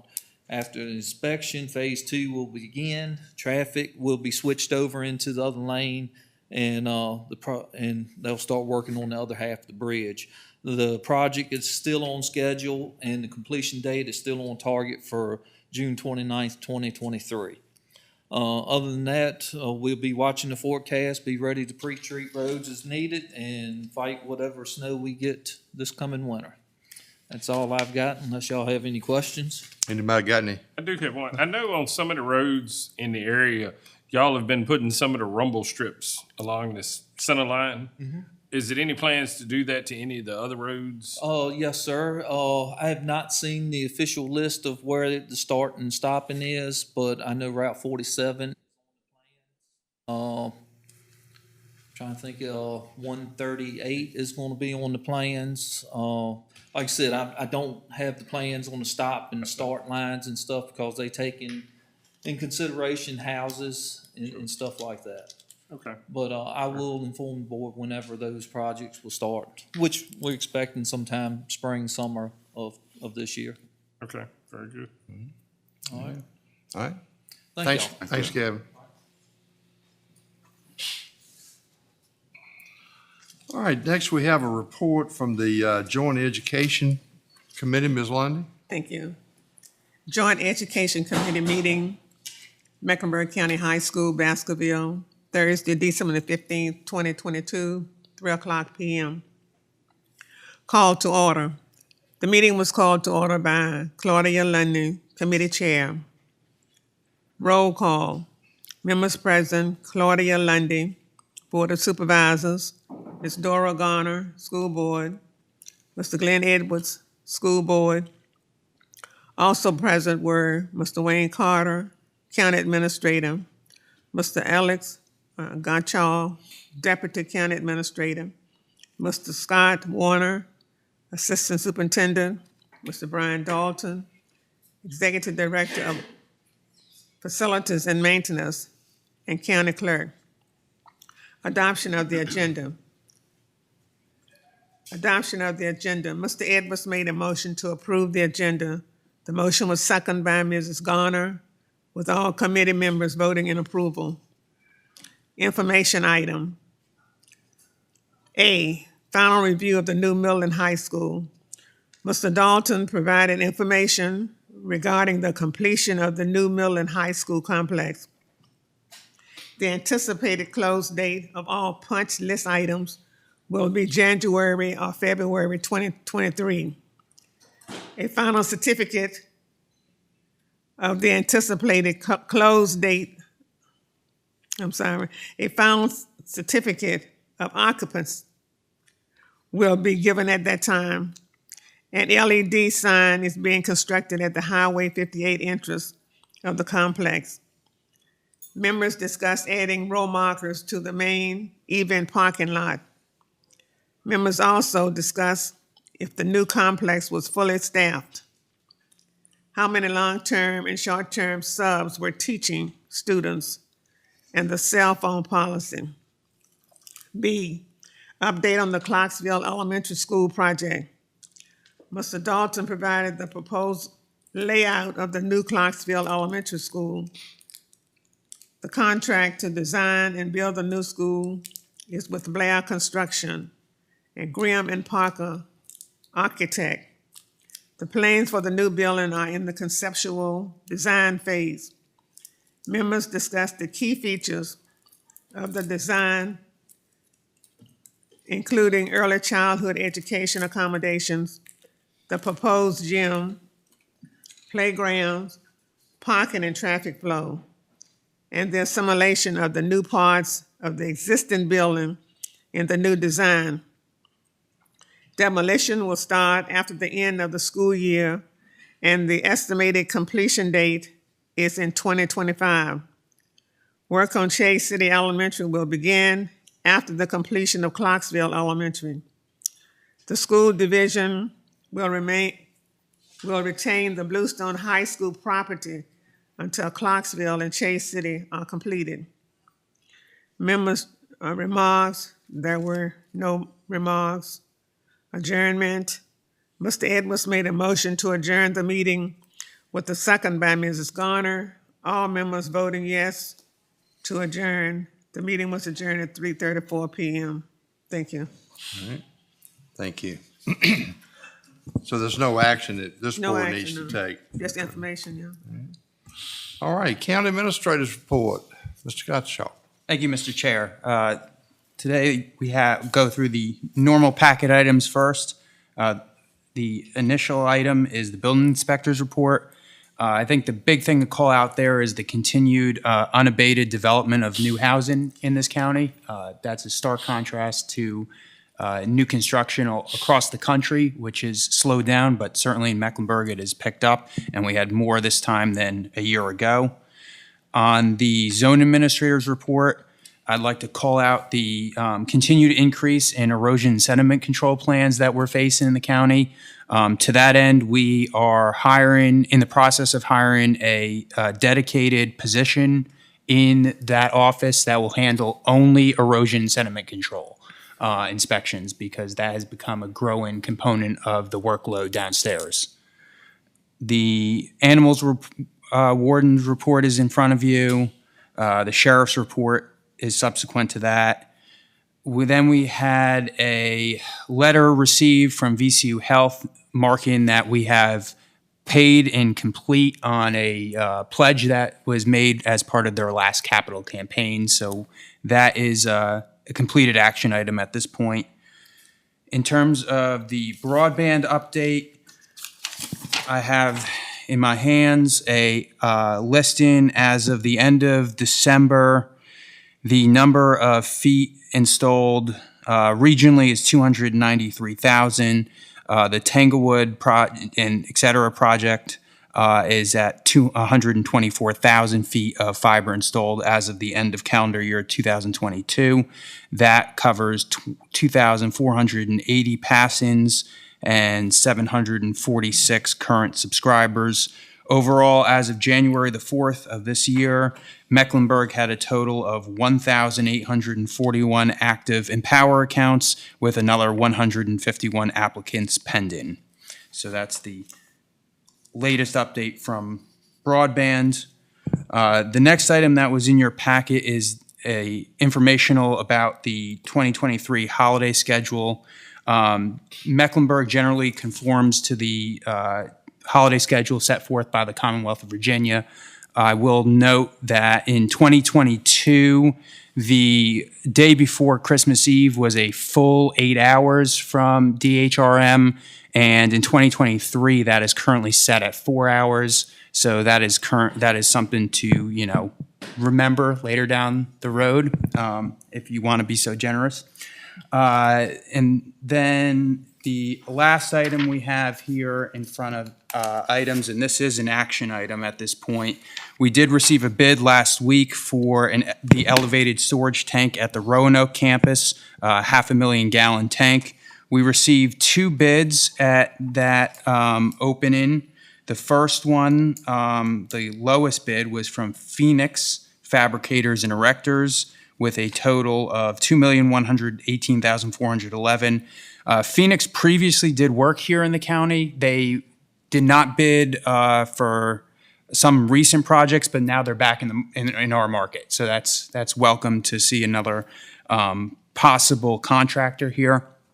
Caldwell Tanks, which has done most of the work recently in this county, submitted a bid of $2,163,000. So Phoenix is the low bidder for this one. Our consultants, B&B, saw no issues with Phoenix's qualifications and therefore are recommending an award made to Phoenix. And so that would need to be an action that is taken by this board at this time. Anybody got any questions on that? Yes, sir, I do. Has broadband on our update had brought about any reconsideration about putting down Wi-Fi around the lake area? I think I read it somewhere that they're going to refurbish 93% of the county, but around the lake area is a iffy situation. Have they reconsidered that? So at this point, they are working on the eastern side of, their active area right now for broadband is on the Gaston north side of the lake in Gaston. So that's where their current workload focus is on. Future development, I don't know if they're going to be able to install any kind of, say, Wi-Fi hotspots on the lake. If that is the question, I'm not sure the answer to that at this time. Thank you. All right, back to the tank bid. We need a motion to accept the Phoenix bid for that. Mr. Chairman. We have a motion to accept the Phoenix bid for the Roanoke River campus elevated tank. Any further discussion on the motion? All in favor of the motion, say aye. Aye. Opposed? Thank you. I want to back up 1 second. Mr. Slayton, we jumped over, do we need to have a motion to adopt the rules of order? You certainly did. Sorry. You certainly did. Motion to adopt Robert's Rules of Order for 2023. Okay, all right. So which will be the same rules we've been using Yes, sir. for years. I think we referred to it as a modified. Correct. Right, okay. Yes. So I need a motion then that we adopt those rules of order. So move, Mr. Chairman. Motion to adopt the rules of order. All in favor say aye. Aye. Opposed? Thank you. All right, thank you. I have one more matter, Mr. Chair. John, will you come up? And we have a new employee that we would like to introduce to you. He started work last week with the county, and so turn it over to John. Hey. Board members, I have the pleasure of welcoming Jeff Burnell as our Emergency Services Training Coordinator. His previous job, he's retired from the city of Durham, North Carolina as an Assistant Fire Chief. And a part of his duties were watching over their training section and managing that for them. So we're lucky to have him, and I think he's going to be a good asset to the county. All right. Okay. Wonderful. Welcome. Welcome. I just want to say real quickly, I look forward to working for the citizens of Mecklenburg County and the first responder agencies here. I'm living in Bracy, I'm on Lake Gaston Volunteer Fire Department, so I've been there for about a year. I mean, I've been living there 2 years, but I've been on the department there, and I'm looking forward to working with the other agencies here in the county moving forward. Thank you. Thank you. Pleasure to have you. All right. Welcome aboard. Anything on legislative, Alan? Yes, so obviously the General Assembly is coming back into session since we are now in the year 2023. They will convene this week, and it's a short session this year. Constitutionally, that's for 30 days. Generally speaking, that's extended to 45. There's been some conversation that it may or may not go to the 45, but I do expect that it will ultimately end up that way. Just a couple items that have come up thus far, because there have been hundreds of bills already introduced to this point. The first thing I wanted to cover is just the proposed amendments and the priorities of the governor. This year, based on his proposed budget amendments from December, the governor is once again very focused on tax reform. This was a huge item last session, and it remains a priority point for the governor. However, it appears that the governor is also incredibly concerned about the possible ramifications of economic downturn, and so he's trying to balance those two priorities together.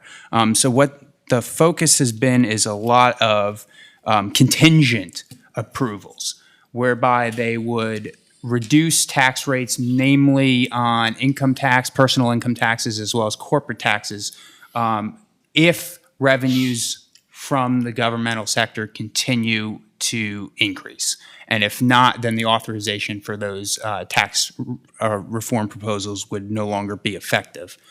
I do note that this priority of income and corporate taxes does differ from last session. The governor himself has not placed a continued priority on going back to the well on the grocery tax. Although the state portion of it was removed effective January 1, the local portion remains as part of the compromise that was worked through with both houses of the General Assembly. And so the governor himself has not brought that back to the forefront. There have been, however, bills that have been introduced that would go back there and would assume a elimination of the tax on food consumption. There is a bill in the House that would do so and a corresponding bill in the Senate. I do wanted to put forth before the board that those A, do exist, and B, would cause significant financial harm to the county. What they've done in those bills is they remove the 1% local option and take a portion of state sales tax to give back to counties through what's called a supplemental payment to schools. In the minds of the legislators who have introduced this concept, they have made us whole. However, they have not made us whole, because what they have done, if this were come to pass, would be to remove an unrestricted general fund revenue that we can use for everything. We can pay for law enforcement, we can pay for libraries, we can use for whatever we need, and take that away, and instead send a payment to the schools. There's no definition of what this could be used for. It's completely ambiguous, except for the fact that it says supplemental. So presumably then we can't reduce the amount of general fund revenue we're already transferring to them and put this in its place. And so therefore, if that is to be enacted, it would be a huge revenue loss on our general fund side. We would have no makeup anywhere else. The schools would get extra money, but it would cost us probably around $850,000 in county revenue, plus another at least $150,000 distributed among the towns, with no recourse and no ability to make that up, except for the fact that we would then have to raise other taxes or cut a whole bunch of positions or services. So that should be on the forefront of everyone's minds. Based on the indications I've received to date, I think that the Senate's position remains unchanged from last year. But of course, we'll see what happens with the membership of the Senate going forward, given there's going to be a special election tomorrow for one Senate seat, and there could potentially be another vacancy in the Senate depending on the results of the fourth congressional elections, special election towards the end of February. So that is something to put forward at this point. I wanted everyone to be cognizant of.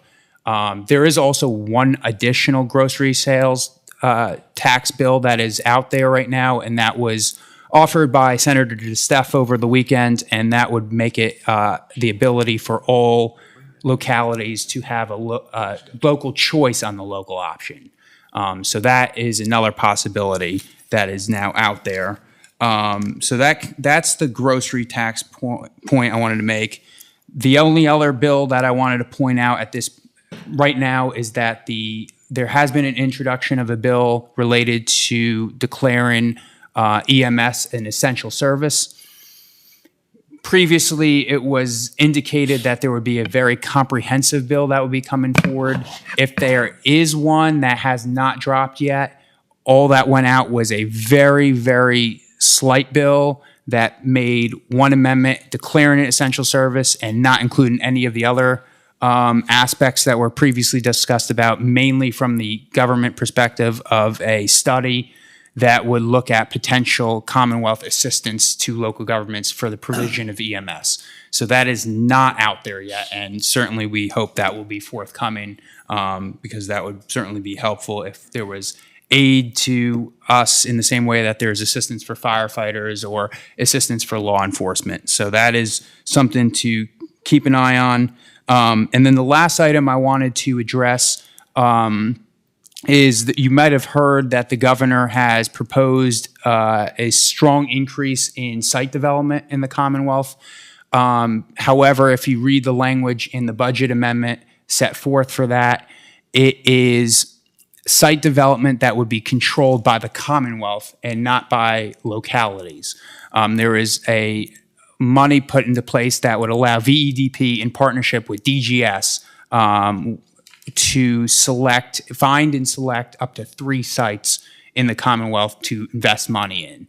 So that is certainly good news for the Commonwealth, and we certainly need more sites that are to the point of development and site ready here in the Commonwealth. But they don't rule out working with localities, but I wouldn't assume that there would be this pot of money that we could draw down to develop our own sites as part of this budget amendment. It would be really controlled tightly from Richmond in terms of what their priorities are for what kind of sites, where they would be, and who they would go after.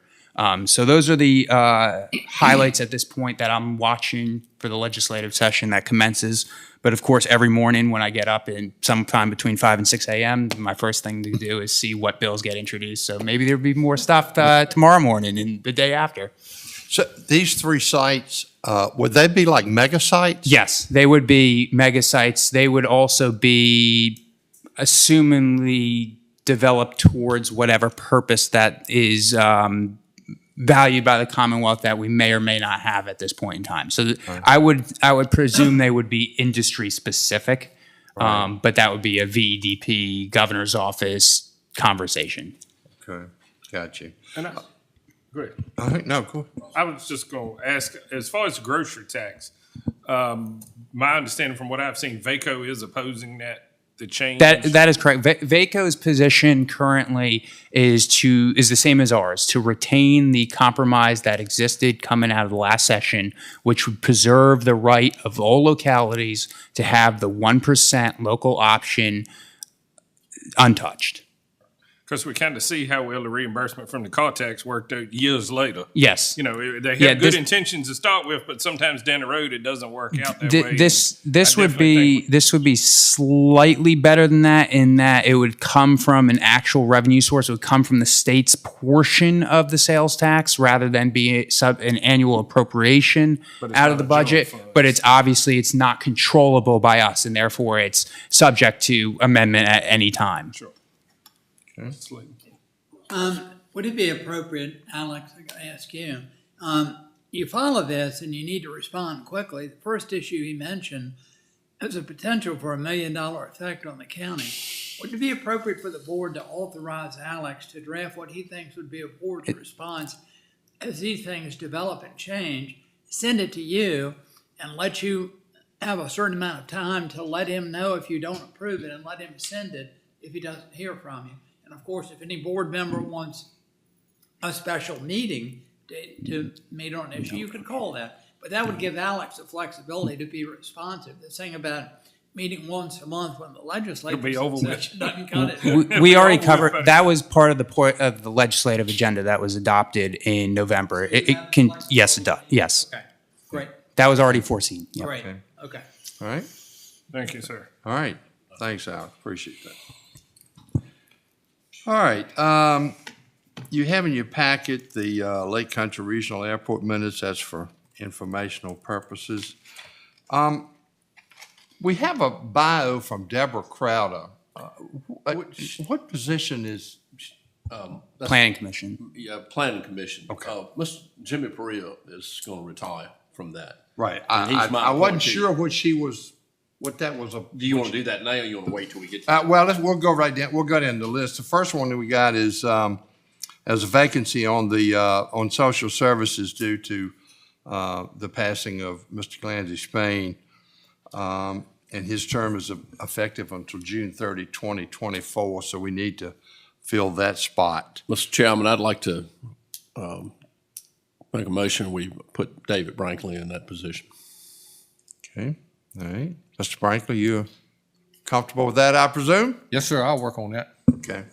All right, so we have a motion to appoint Mr. Brankley to the Local Board of Social Services. All in favor, say aye. Aye. Opposed? Of course not. Industrial Development Authority, Mr. James Jefferson, he is eligible for reappointment. So we need to. Make a motion to reappoint Mr. Jefferson. All right, motion to reappoint Mr. Jefferson. All in favor, say aye. Aye. Opposed? Thank you. Mr. Landon Hayes on the Planning Commission, Yes. he's eligible for reappointment. I spoke with him and he's willing to serve again, so I'll make a motion that we reappoint him to the planning commission. All right, motion to reappoint Mr. Hayes to the Planning Commission. All in favor, say aye. Aye. Opposed? Thank you. Mr. James Pereira is resigning. His term expires, February 28th. Yeah. Um, Move to appoint Deborah Crowder to that position, Mr. Chairman. All right, you have her bio in your packet, so there's a motion to appoint Deborah Crowder to the County Planning Commission. All in favor of that motion, say aye. Aye. What's the protocol on as far as somebody retiring from the planning commission? Do we give him a resolution, a letter of appreciation, or anything? We should. I mean, he's been on that, I know, way 15 before years. me. Well, maybe 20. Yeah. Like, it's been close. He's been Yeah, I around. think it would be appropriate to Yeah. give him a, Absolutely. a resolution. He's done a good job. You need a motion to do that. Why not? Yeah. On a resolution or letter of appreciation? Yeah, letter would do them. You want to We do have done a letter in the past. Let's just, do whatever we've done in the past would be appropriate. The Yeah. James? Yeah. Okay. Okay. And then, Mr. Wayne Carter and, Mr. LJ Dorniak, their terms are expiring on the Weed Control Council. They're both eligible for reappointment. So, motion. You're not to- gonna let Wayne get away on it. I make a motion, we reappoint them. They're not here to defend themselves, so we'll go ahead. All right, so we have a motion to reappoint, Mr. Wayne Carter and Mr. LJ Dorniak to the Lake Gaston Weed Council. All in favor of the motion, say aye. Aye. Opposed? Thank you. I'll teach him not to be here. Let's see. There was something else I wanted to mention, I guess not. All right, you have the consent calendar in your packet. Hope you've had an opportunity to review that. If there are no questions, we need a motion to adopt the consent calendar as presented. Mr. Chair, so move. Motion to adopt the consent calendar. All in favor of the motion, say aye. Opposed? Thank you. Well, I had something right on the tip of my tongue and I have lost it. Oh, well. Maybe I'll think of it in a minute. All right, let's go to board member matter. Mr. Tanner, you want to start us off? Sure. Thank you, Mr. Chairman. First, as we've said earlier today, Happy New Year to everyone. I do want to take a minute this morning to remember two fine men that we lost in our community. One of them, of course, was Chief Joe Carey from Broadnax. And the other one was the mayor of the town of La Crosse, Billy Gill. Of course, Chief Carey served the citizens not only of Mecklenburg, but Brunswick. He worked in Charlotte County for many years. And he tragically lost his life in the line of duty in Broadnax. And also Billy Gill, who was the mayor of La Crosse, he succeeded me when I moved up to this board, and he has done an outstanding job for the town of La Crosse. He's really worked hard to try to improve the town. And he was also a life member of the Southside Rescue Squad. So his service to our community has been there for many years. And of course, we've lost Mr. Spain and Mr. Ritchie and many others who have served this county over the years. And these type of people helping our county is what makes this county so special. And I'd also be remiss if I didn't thank the landfill employees, because I noticed over the Christmas what a hard job they were gonna have. And they do a thankless job day in and day out, but we definitely appreciate what they do. And also today is actually Law Enforcement Appreciation Day. So Bobby, thank y'all for everything y'all do, and, you know, thank all of our law enforcement for everything they do. That's all I got, Mr. All Chairman. right, thank you. Ms. Lane? Yes, again, Happy New Year to everyone I have Happy not New Year. seen or talked with. The Clarksville Elementary School is moving along as planned, and hopefully we can hurry up and get our pre-K 4-year-olds in that school. Hopefully, we're looking forward to that. The pantry is doing a good job, the food pantry. I have 4 in my district that volunteers, and they enjoy that. I'm looking forward to the grocery tax because my husband loves me to cook and he loves to eat. My prayer goes out to the Jones family, and I also had 2 deaths in my family between Christmas and New Year. I talked with Miss Spain on Wednesday of last week. She's doing well as expected, but she's coming along nicely. Thank you.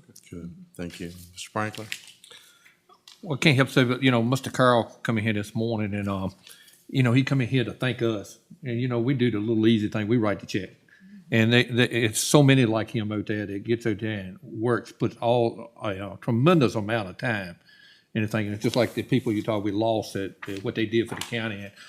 Those kind of people do a lot for this county too. Absolutely. And it just, they don't come in here looking for a pat on the back or any recognition or anything like that. They just get out there and do it from time to time out there and all.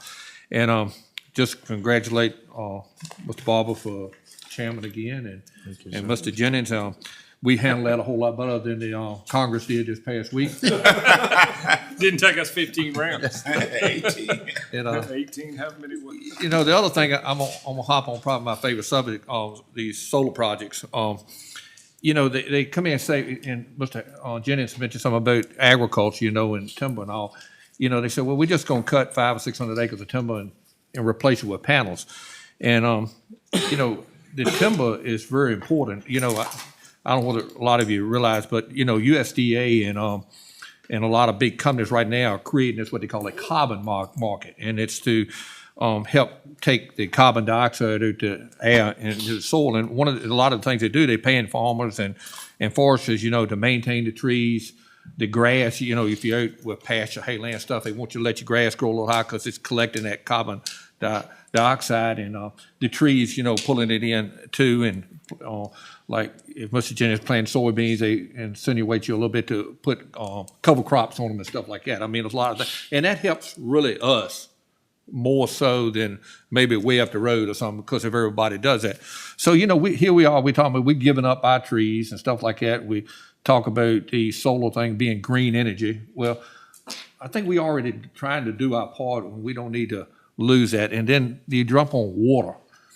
What's the value of water to those people out in California, Colorado, Nevada, and stuff like that? We really need to make sure that we take care of our water.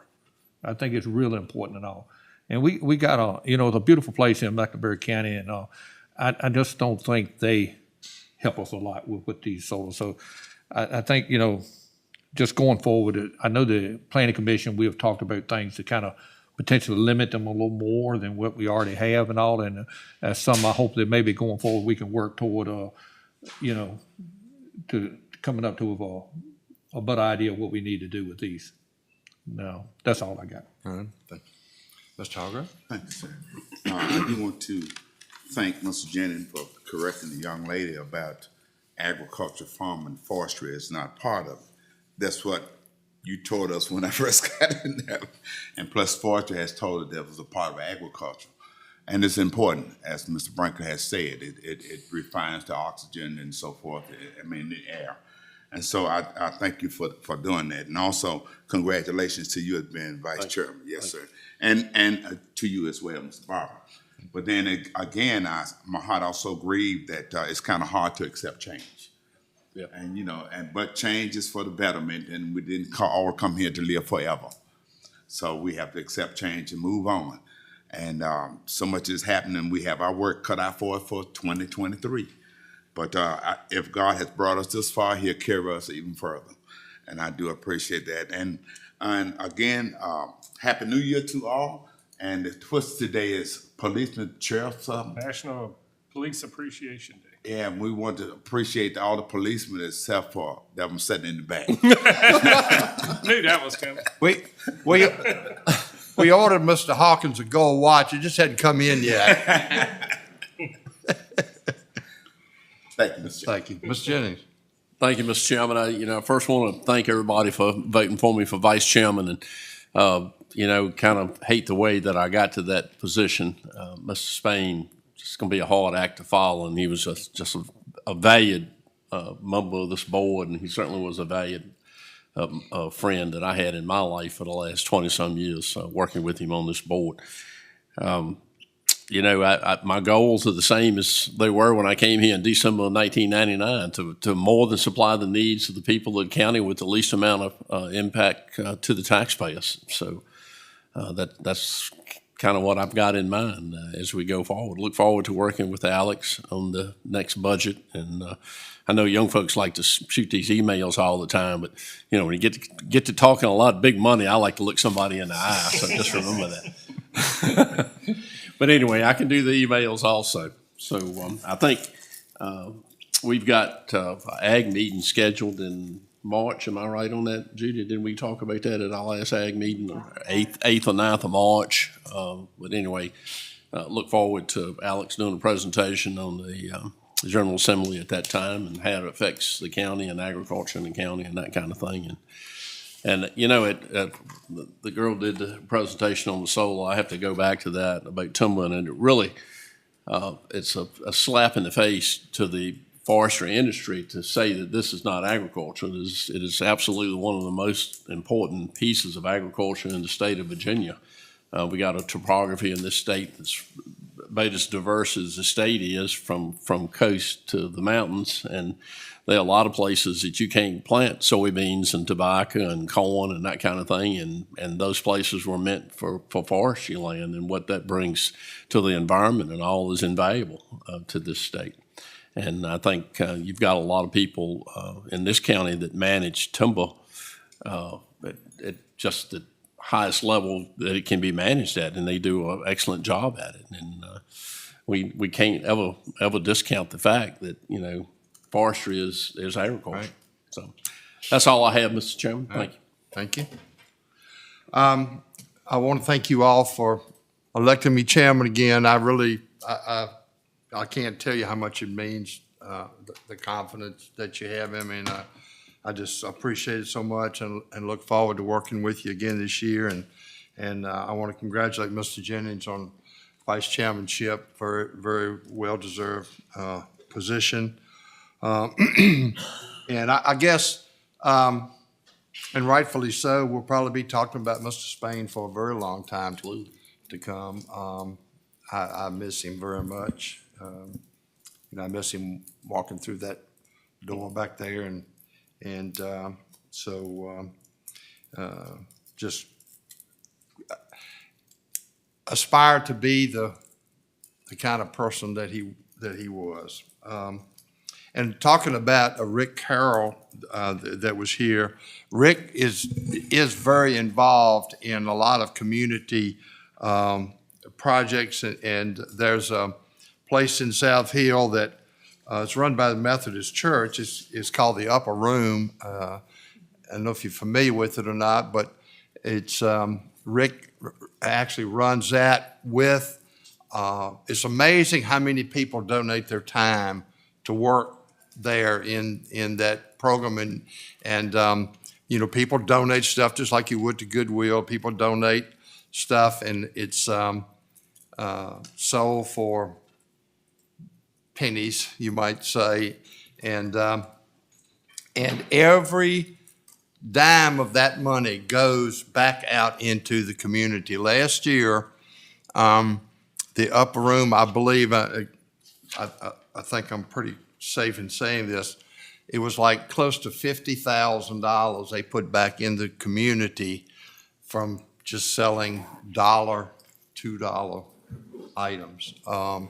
And certainly want to thank the lady that owns the building down there. She donates the building to the Upper Room. They pay no rent. They do pay a little for utilities, but essentially every dime goes back into the community. But Rick is he's quite involved in that. The other day, somebody was asking me about our industrial parks and so forth, and I couldn't help but think of Randolph Jones, Angie. And I told these folks, I said, you know, we had this economic development director years ago, and his name was Randolph Jones, and boy, did he have foresight in developing these parks that we had readily available for, you know, for these businesses, and so he was, and Angie was fortunate enough to train under him. So, and also on the solar, you know, forgive me if I'm wrong, but it seemed like to me that we haven't, I mean, we've sort of done our duty with solar. I mean, how many projects have we got ongoing in the county presently? I mean, it's not like we've turned down every project that's come along and we don't have any solar projects in this county. And I'm telling you, if you do your research on these things, there's a lot of negatives out there. One of the things that really caught my attention when I was doing some of the research is some of these poor countries that suffer as a result of us having solar farms, because a lot of these panels and all apparently they're shipped to other countries, these